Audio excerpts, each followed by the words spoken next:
Hi, my name is Karen Dennis Culler. I'm a clinical social worker and the psychosocial services director at the Masonic Cancer Alliance. This video is the 8th in our resilience practice series. Today, we'll be talking about ways to increase social support and our sense of connection to others.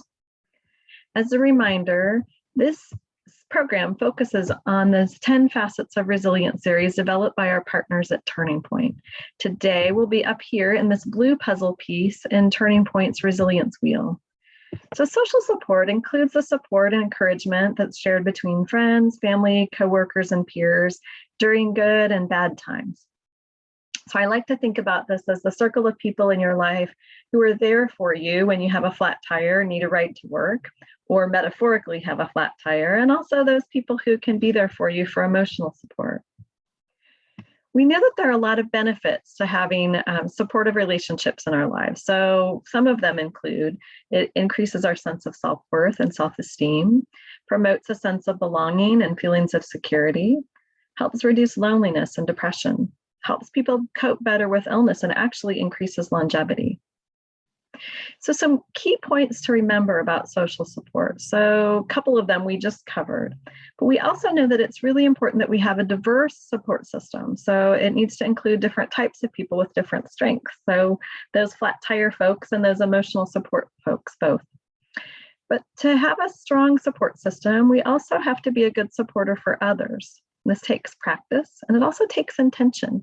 We have to be able to say, I'm going to take the time that I need to be there for other people, or just keep those connections strong. So this involves looking for all of those small ways that you can stay connected to other people so that they're there for you and you can be there for them. And it also involves asking for help when you need it. So, we can have a really great support system, but if we don't reach out when we're having those hard days or when we need support, it's not going to do us much good. I think it's important to remember that when we reach out for help, it's helpful for the other person as well. A few years back, a friend of mine who I hadn't seen in a while because she'd moved sent a text to about 10 of us and said, my dad's having a health crisis. I'm really struggling. I wanted to reach out to you all for some support. And I thought, wow, what a smart way to get the support that she needed. And I know I replied pretty quickly and set up some time to talk. And I know that others did as well. I appreciated her relying on me when she needed to ask for what she needed and being able to be there for her, for my friend. So a related concept to social support is social connection. And this is kind of like what I was just talking about, right, with my friend, that feeling of connection. And so there are two definitions here on the screen that come from two of the leaders in the field of mental well-being. The first one comes from Berkeley's Greater Good Science Center, and specifically from their Greater Good magazine, which is an online resource that has just a wealth of knowledge and articles and exercises to practice to increase your sense of mental well-being. So if you've not been there before, you should check it out. It's a free resource. So Berkeley's Greater Good Science Center defines this as the feeling that you belong to a group and generally feel close to other people. And the Center for Healthy Minds, which is out of the University of Wisconsin, defines social connection as a feeling of care and kinship toward other people and promoting supportive relationships and supportive interactions. If you've not checked out the Center for Healthy Minds at the University of Wisconsin, they have a mindfulness app that's evidence-based and a really great resource. It's called the Healthy Minds Program. It's free, and one of their whole sections in their app is about how to increase social connection. And so they actually have given us these 4 tips. So they've looked at the research and said, what are some ways that we can increase our sense of connection? And the first 2 are kind of connected. So we can guard against forming negative first impressions of others. So practicing being non-judgmental can help us to feel more connected to other people. And when we do that, it's easier to do the second thing, which is to find things in common with others instead of differences. The third one is to express gratitude and appreciation to others. So being able to show other people that we appreciate them can actually help us to feel more connected. And then the last one we're going to practice in a minute. So practicing compassion meditation or loving kindness meditation can help us to increase our sense of connection to others. So we're going to do two practices, a social support inventory and help make a plan for ourselves. And then we're also going to practice a loving kindness meditation. So let's get started with our social support inventory. I want to encourage you to grab a piece of paper and a pen, or if you're like me and you prefer just to type, open a document on your computer. And if you need to pause right now to do that, just take a moment. You might want to pause me a couple of times through this exercise. So the first thing to do is to make a list of all the people in your life who are supportive for you, who you could call on in those flat tire moments and those emotional support moments. Just kind of everyone you can think of. Pause if you need to. And then go back through your list and ask your list. First question is my list long enough? Do I have enough supportive people on my list? If the answer is no, it's okay. We'll come back to this. If the answer is, well, probably, but I'm not sure, then a couple of more questions to ask yourself and to make some notes about. Do I put enough into these relationships, or have I let some of them kind of fall by the wayside?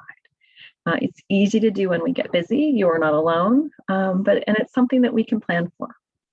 You might also ask yourself, do I have enough people for the types of reasons that I might need some support? Do I have folks that I can reach out to for the different kinds of support that I need in my life? And then after you've asked yourself those questions, then I want you to think about, first, what are some steps you could take? So if you are a person who says, well, I have people, but I maybe haven't nurtured those relationships like I could, then ask yourself, what now? So not what should be, but what actually is doable, a step or two that you might like to take. So whether it's starting to text some people more regularly to check in, setting up a lunch date, figuring out some way to stay connected with those people in your life. So that would be step one. If your list is just short, if you're like, I've got strong connections with these people, but I think I need more people on my list, then I want you to take some time to brainstorm some ways to meet people and to develop some more relationships. So maybe it's, I need to call some folks who I really haven't talked to in a long time, but I really always had a good connection with. Great. Maybe it's joining a new faith or civic organization, or looking for some volunteering opportunities, or maybe a class to take that gets you engaged in a hobby that would give you an opportunity to meet people with similar interests. So kind of take some time right now, again, pause me if you need to make some goals for yourself. Like, what do you want to do next because of this inventory, right? The one thing that you don't want to do is say judgmental things about yourself, like, oh my gosh, I've been a bad friend, or I really don't feel good about this, right? Like being able to say, I don't feel good about this, and what can I do now? And kind of being compassionate with yourself. I know we've talked about that before in this program, but how can you be compassionate with yourself for being where you are right now? Okay, when you're ready, we're going to move on to this loving kindness meditation, and we're going to do just a brief meditation today. This is an exercise that often is 15 to 20 minutes long. Today's will just be a few minutes to give you an idea of what we're going to be practicing and what you can practice on your own if you decide to do more practice with it. So loving kindness meditation, or metta, as the original translation calls it, is a practice that's been around a long time. And it's been translated a lot. So if you look online and you see other people practice this differently than Karen, that's probably true. The way that we're going to practice today is how I learned from a meditation teacher named Sharon Salzberg. And Sharon has written a lot about loving kindness meditation in particular. And she has a website, her name, SharonSalzberg.com. So if you're interested in learning more, want to explore more, she's a great place to start. But there are plenty of meditation teachers out there who teach loving kindness meditation and teach more about the practice. So again, if you like this practice and you want to try more or do more, there are lots of good online resources. So I always start this as I start any kind of mindfulness practice. Find a comfortable spot for your body. You can keep your eyes open or closed, whatever's more comfortable for you. If you open them, kind of find a place for them to rest. Take a couple of breaths, just noticing that sensation of your breath in your body.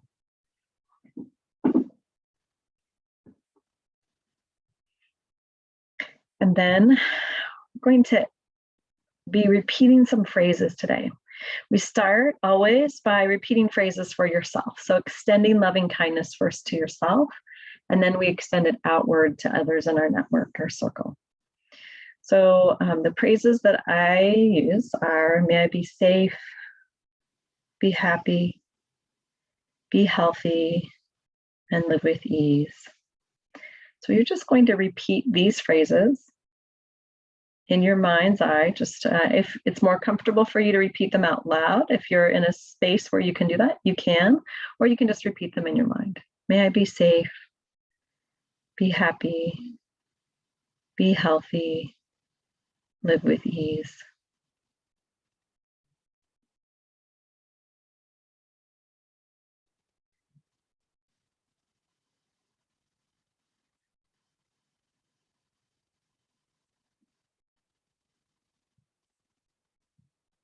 And next, I'm going to repeat these phrases for somebody you know, but maybe you don't know well.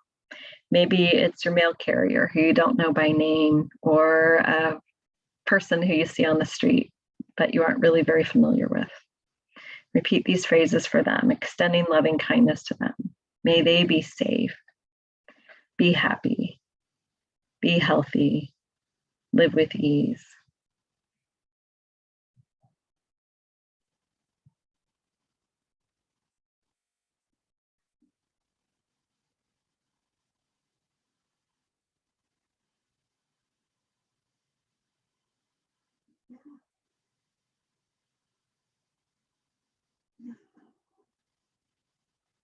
And next, I want you to think about somebody who you care about, person in your life that you feel close to. And we're going to extend loving kindness now to them. May they be safe, be happy, be healthy, and live with ease.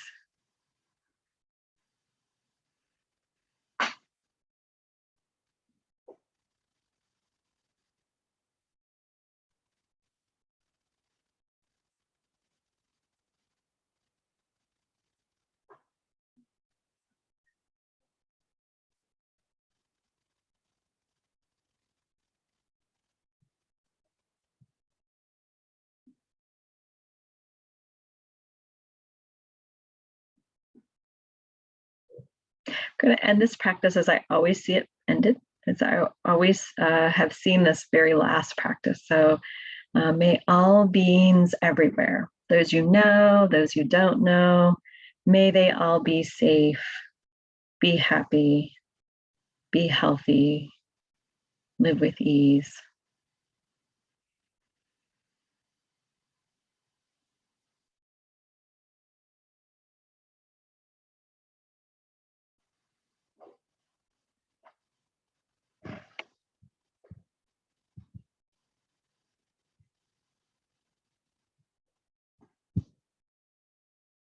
Okay, and as you're ready to come back, we'll finish up our practice time together today.